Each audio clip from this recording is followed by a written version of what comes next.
అరుదైన అవకాశం. వారణాసి అనే ఊరిలో కృష్ణమోహన్ అనే ఒక అతను ఉండేవాడు.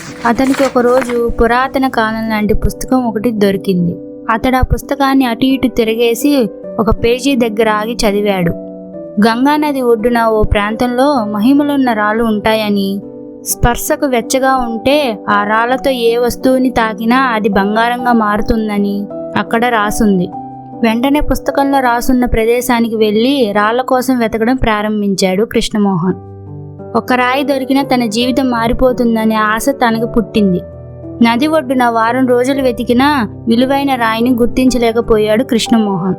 అయినా అతను వెతుకుతూనే ఉన్నాడు. 2 వారాలు గడిచాయి. రాయి జాడ కనిపెట్టలేకపోయాడు.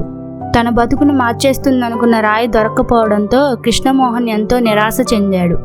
ఒక్క రాయిని తాకి చూసి అది వెచ్చగా లేకుంటే కోపంతో నదిలోకి విసిరేస్తుండేవాడు. చివరికి అతడికి అది అలవాటుగా మారింది. వెతగ్గా ఒకరోజు మహిమలున్న వెచ్చని రాయి అతడికి చేతికి దొరికింది. ఆ వెచ్చదనాన్ని గుర్తించే లోపే అలవాటు ప్రకారం రాయిని విసిరేశాడు. రాయి చేతి నుంచి జారిపోయే ఆఖరు క్షణంలో గాని అతడు విషయాన్ని గమనించలేదు. అప్పటికే జరగవలసిన అనర్థం జరిగిపోయింది. కృష్ణమోహన్ శ్రమంతా వృధా అయిపోయింది.